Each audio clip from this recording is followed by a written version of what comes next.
Yo, what's up guys? I'm back. Today I have the wired controller for the PS4. I haven't seen any reviews of this product on YouTube. I've seen it floating around on websites. It goes under different brand names, but it's kind of the same picture I see of this particular controller. You can also get it in like green or red or something. As you can see, there's a green one there, but I got it with the blue trim. So yeah, I haven't seen any reviews of it. I kind of like the concept of interchanging controllers for the PS4, so it's kind of become a theme on my channel, I guess. It's an expensive thing to interchange controllers a lot, but luckily I know a seller, like this one for example, that was kind enough to send one out to me to review to you guys, so I'll leave that link in the description. And yeah, I'm just going to do a little unboxing, and then I'm going to test it out for a little bit, and I'll tell you guys my thoughts on it. So yeah, here we go.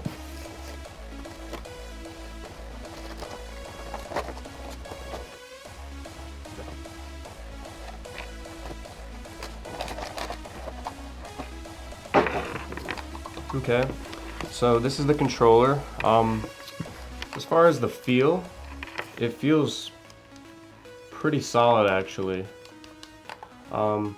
Actually feels very solid. It doesn't feel cheaply made at all. There's no headphone jack. It has like a dot where the headphone jack would be, but most third-party controllers don't have spots for a headset, and the only ones that do are the officially licensed ones. It doesn't matter to me personally because I use a USB headset, but yeah, I'm just gonna test it out for a second and then I'll give you my full review. Okay, so I just got done playing a couple games with it, and overall I'm actually really impressed. This is not an expensive controller, so the fact that it feels so solid and everything worked is pretty impressive to me. So I'm just gonna go through a quick rundown of the controller. So as far as the size goes, it's literally like almost the exact same as a Dualshock. It's the same layout, you have the sticks in the same position. It's not going to take long to get used to it. The only thing that felt kind of different were the sticks themselves. They're kind of smaller in circumference, but they both have a divot in the middle. I'm just going to get it out of the way because it's probably the only, I guess you could say, issue with the controller is the sticks have a noticeable dead zone. And this is not going to matter for games like, I played two games. I played NBA 2K and I played Battlefield. With a shooter like Battlefield, you will notice it a little bit. It's not going to break your game, like it's not going to completely ruin your gameplay experience, but it's just something you have to focus on a little more when you're aiming, maybe being a little more precise, just focus a little more. And I didn't use it for that long, so maybe it's just a matter of getting used to, but that's really the only problem I have with this controller. The light bar is on the front instead of the top. The wire's about, I'd say, 8 feet. I didn't see it where if it said any exact measurement, but I'm just gonna estimate that it's about 8 feet. So everything worked pretty well. Like the face buttons, everything feels. The L1 and R1 are kind of mushy. They're not the most like clicky. Like it's kind of quiet. And then if you hear on a Dualshock, it's a little louder. I like having an L1 and R1 that aren't that hard to press, so I kind of prefer that actually. L2 and R2 feel very good.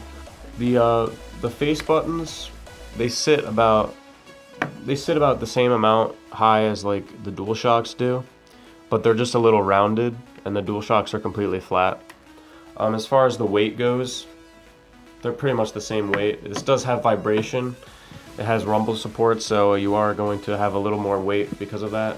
Again, it doesn't have the headphone jack, and I personally don't prefer that, and I don't think it's the chat quality through like a wireless Bluetooth controller is not the best.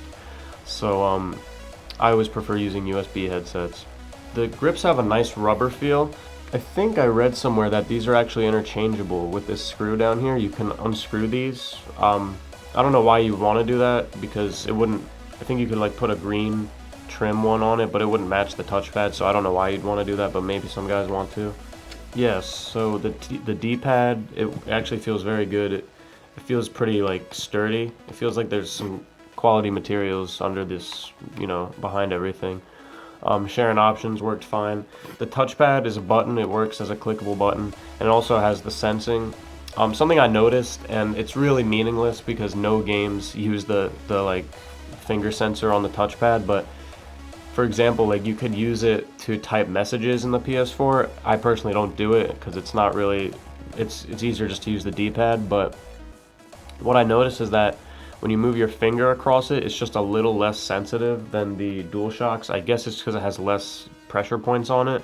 Again, completely meaningless because I don't play any games that ever use that feature. So it's just something to keep in mind. Overall though, this is actually very worth it. For any game other than a shooter, like you'll be able to perform 100% what you were with the DualShock, and it's just a nice cheap alternative to have around because it's pretty much does the same thing. So yeah, I definitely recommend this. I'll leave the link in the description to a good seller that I know, and yeah, thanks for watching.